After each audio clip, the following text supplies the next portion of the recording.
There's a detail nobody is noticing. Everyone is talking about the rapture. But what if it is already here? What if the rapture that everyone is talking about is actually something else much deeper, and it's already taking place right now? I know it sounds hard to believe, but I promise you, it will make sense to you soon.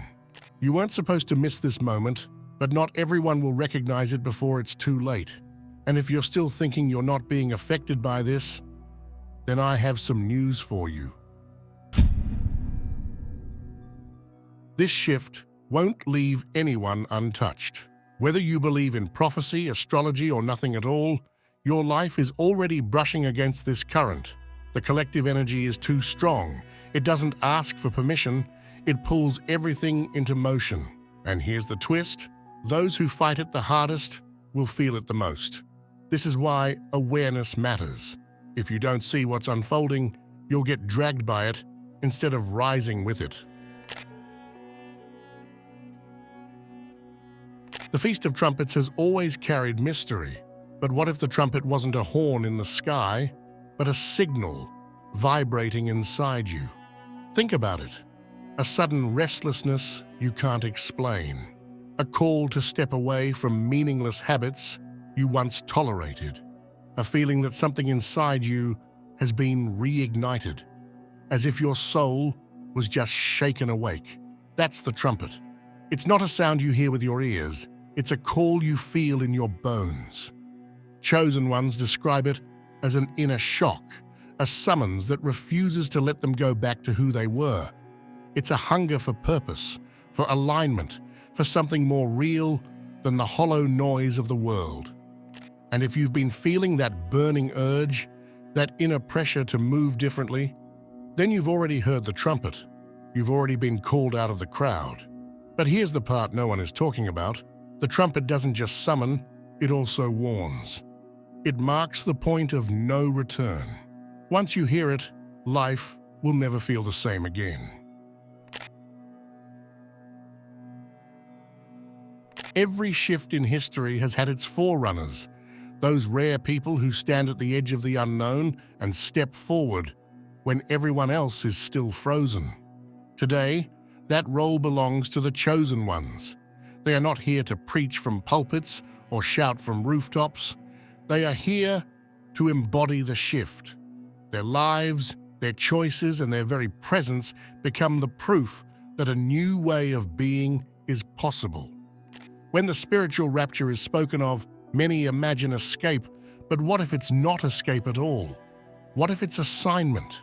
The chosen ones are not leaving the world behind. They are carrying a new map into it. They feel clarity when everyone else feels confusion. They bring calm in times of chaos. They see patterns others miss. That isn't random. It's the calling of pioneers. Every great turning in history begins with a few who can see what the many refuse to. And this is exactly what makes the chosen ones so different right now. They're not just reacting to change. They are the change. The way they handle relationships, the way they speak truth, the way they step away from empty pursuits, all of it becomes an example of a new rhythm society is being forced to learn. In that sense, their rapture is not an escape upward, but a descent inward, bringing back wisdom and balance that humanity desperately needs. This role comes with weight.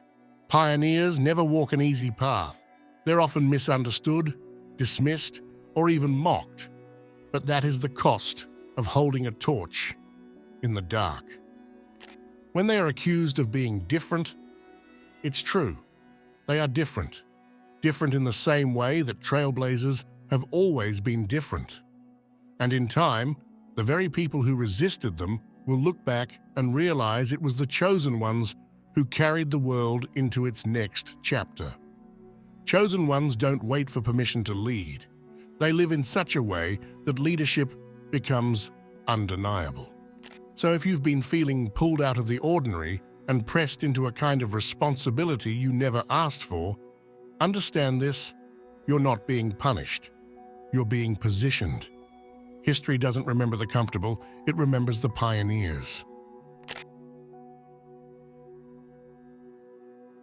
We're living in the moment where the separation is becoming impossible to ignore. What if the very real division that's happening right here, right now? You may have already noticed it. Friends who once felt like family suddenly feel distant. Groups that once gave you comfort now feel heavy, suffocating, almost toxic. It's as if two completely different realities are forming in the same room, and you can feel yourself being pulled toward one of them. Those who choose fear will cling to illusions. Those who choose truth will rise into clarity. And it's not just quiet differences, it's visible, shocking even. People you thought would walk with you for life may suddenly turn against you. Some will fight to stay trapped in comfort, while others are driven, almost against their own will, into a higher state of awareness. This is the separation of crowds. It's messy, it's painful, but it's also the undeniable sign that the spiritual rapture has already begun. And once you see it, you can't unsee it. The equinox on September 22nd didn't announce itself with fireworks. It moved like a tectonic surrender. That moment of exact balance between light and dark was not just a calendar event, it acted like a hinge. For a brief, precise instant, the scales matched, and then one side tipped. That tip is what many are calling the equinox trigger. It wasn't a boom, it was a turn, a handover of momentum from old patterns into a new current of identity. Think of it as the planet pausing, taking a breath, and then choosing a direction. Coincidences stacked faster than usual, and decisions that used to take months suddenly resolved in a day. Some people woke up feeling their life rearranged around them. Jobs that once felt tolerable now felt unbearable. Relationships that had lasted years started showing cracks overnight. At the collective level, small things compounded and created a momentum that could no longer be ignored. This is the moment the crowd splits into two motions, those who drift back to sleep and those who accelerate into becoming someone else entirely. The equinox handed the world a new tempo. You either learn the rhythm or the rhythm leaves you behind. This isn't prophecy dressed in poetic language, it's a practical observation. The timing matters. When balance collapses, it forces selection. It doesn't choose who's worthy, it reveals who is already aligned. For some, the equinox was a merciless clarifier. Habits that once fit like comfortable clothes suddenly chafed. Old tolerances dissolved. For others, it was a lift, a sudden easing, as if a weight had been removed. Either way, the 22nd created a visible before and after on people's lives, and the separation that follows isn't subtle anymore. It shows up in job resignations, in sudden moves, in friends drifting like leaves on different currents. And the kicker? Many didn't see it coming because they were conditioned to look outward for signs. The equinox didn't appear as a headline in their life. It arrived as an internal pressure, a reordering that acted quietly but quickly. If you felt doors closing and others opening at the same time, if long-term decisions felt strangely obvious and urgent, that was the equinox doing its work. It didn't destroy. It clarified. It didn't punish. It filtered. It set a new baseline, and from that point onward, the separation became measurable in choices that used to be optional and now feel mandatory. After that turning, the old world starts to feel heavy in a way you can't laugh off. It isn't just boredom or the usual burnout, it's a structural mismatch. Picture trying to wear a suit that no longer fits because your whole body has changed.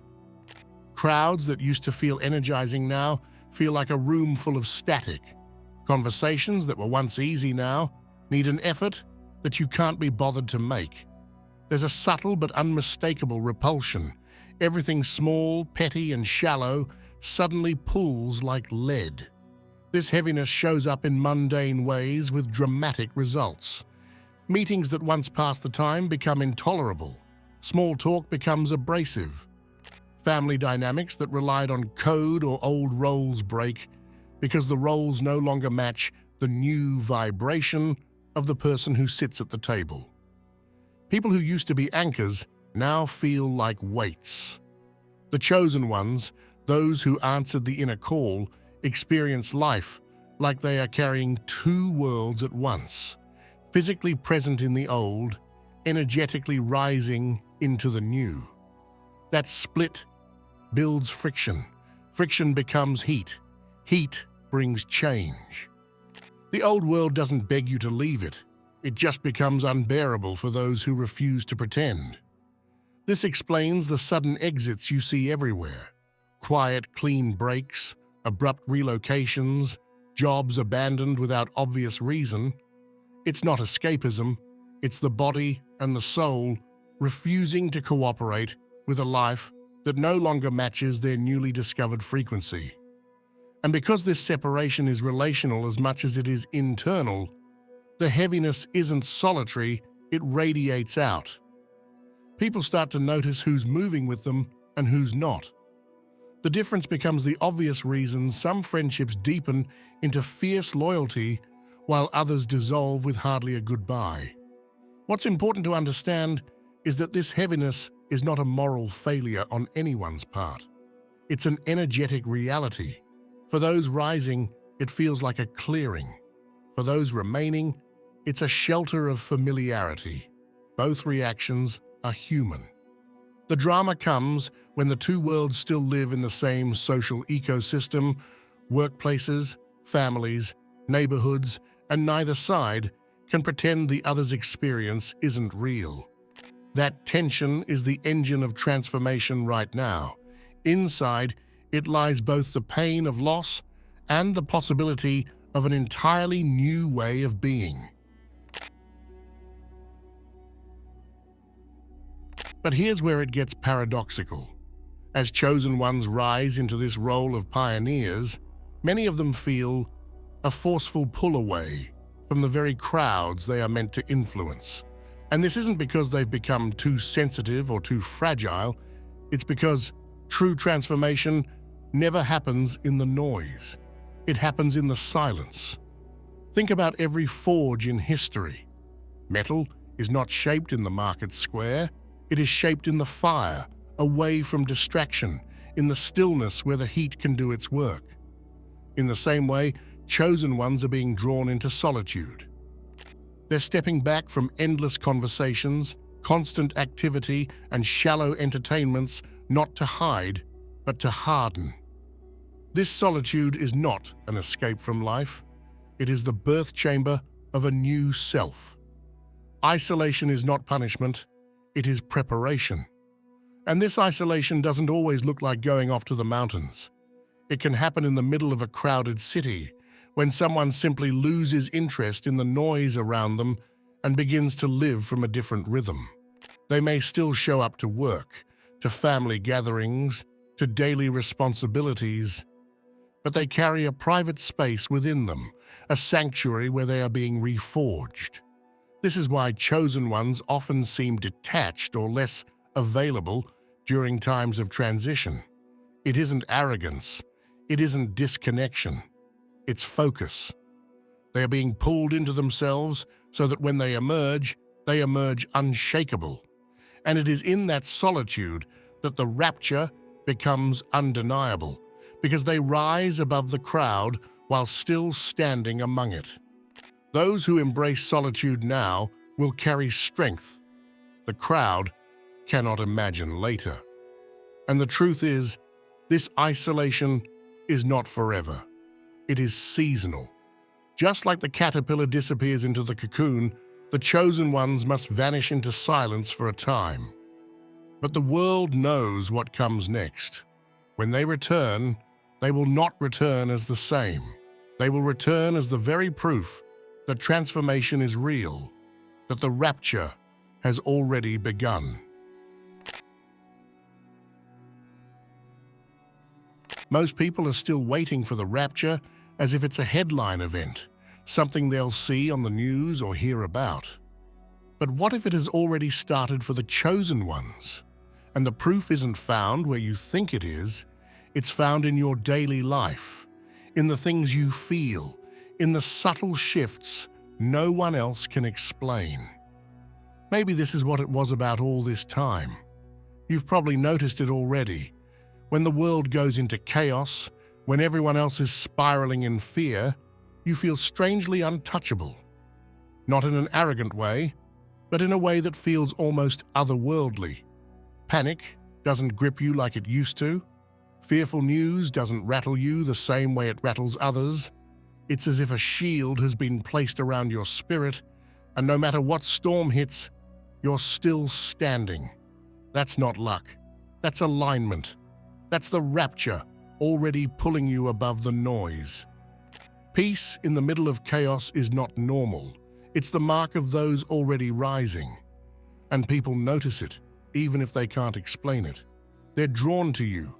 They seek your presence without fully knowing why. Friends call you just to hear your voice. Strangers open up to you about things they wouldn't normally share. In their confusion, they recognize your clarity, even if they can't put it into words. That magnetic pull is not random.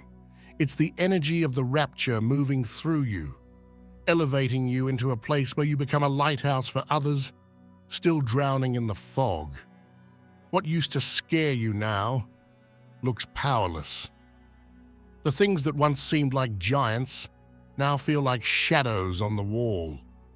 Old habits, old fears, even old people who once intimidated you, they no longer carry the same weight. You can see straight through them. That shift is not imagination, it's not denial, it's evolution.